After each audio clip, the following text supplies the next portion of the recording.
Magandang araw sa inyong lahat. Ngayon pag-usapan natin kung ano na ba yung mga naikabit natin sa unit natin mula 2023 nang makuha natin siya sa kasa. So unang-una, dito muna tayo sa harap. So ang naikabit na natin ay yung crash guard. Tsaka yung crash guard, magkasama na sila nito. Pero mabibili mo siya, pwedeng wala ito, pwedeng ito lang. So yon, nakabili na rin tayo ng bag kasi hindi bagay sa crash guard natin yung malaking bag. Iba kasi bumibili ng malaking bag. So ito is 2 liters pagkakaalam ko. So buy one take one yan. Meron dito, pwede rin doon sa kabila. Yan, sa partner talaga. So sumunod, bumili na rin tayo ng headlight guard. So itong headlight guard, dalawa bibili mo dito kasi ito ay convert lang pang CBX 500X to.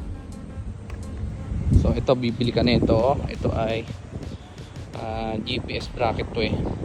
Galing Indonesia. So bubili na rin tayo ng extended visor. Yan. So napalitan na rin natin ating side mirror, handguard. So nagpalit na rin tayo ng handle grip.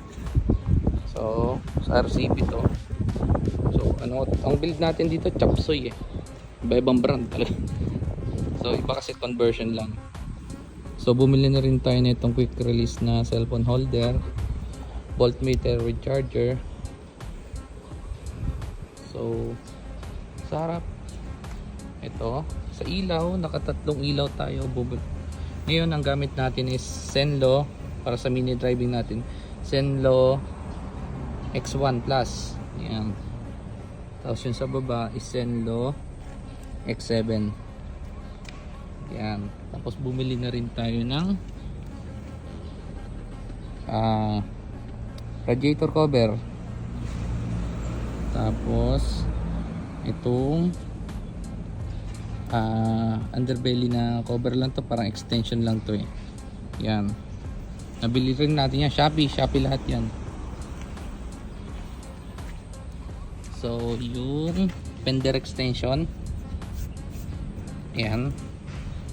So wala na. Itong rim set natin, kailan lang natin napabuild yan. So kung tatanong magkano inabot lahat ng rim, hindi po kasama yung gulong. So ang rim ay inabot ng 27k lahat. So bumili na rin pala ako ng lalagyanan ng tubig.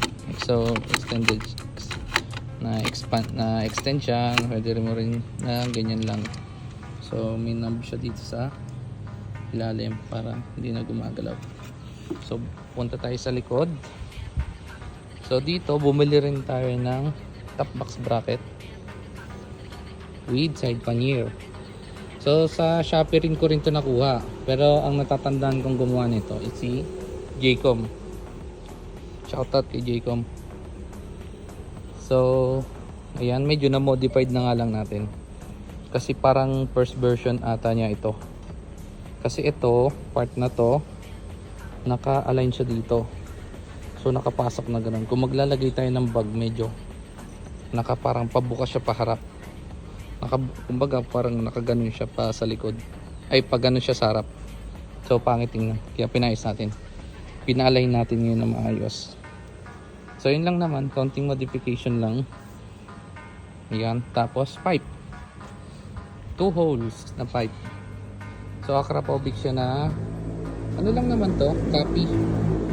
Kasi yung iba na ito mahal. So nabili ko yan, naka-sale sa Shopee is 2,000. Way back 2023 pa yon. 3 months old pa lang tong motor natin.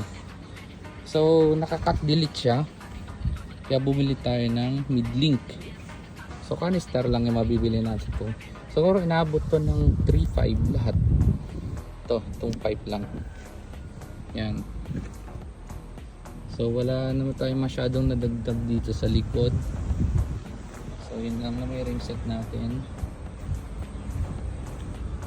Yung sprocket, ang stock na ito is 1546. Ngayon ang gamit natin is 1548. So yung likuran lang yung binago natin. Panghilahan na din. Pwede na, maganda na panghilahan, pangrektahan. Maganda siya. So hindi ka naman na binibitin. Sakto lang siya. Kahit marami kang bitbit or may angkas ka pa. So far, yan yung naging build natin. Ito sa mga motor shop mo naman na mabibili yan. So may bag tayo dito na Motowolt na 30 liters. Bag lang siya para medyo magaan. So yun lang naman lahat yung nagastos na nabili natin. Lalagay ko na lang sa comment section yung mga link ng mga nabili natin para dito sa unit natin. So yan lang naman. Thank you sa panonood. Ride safe sa lahat.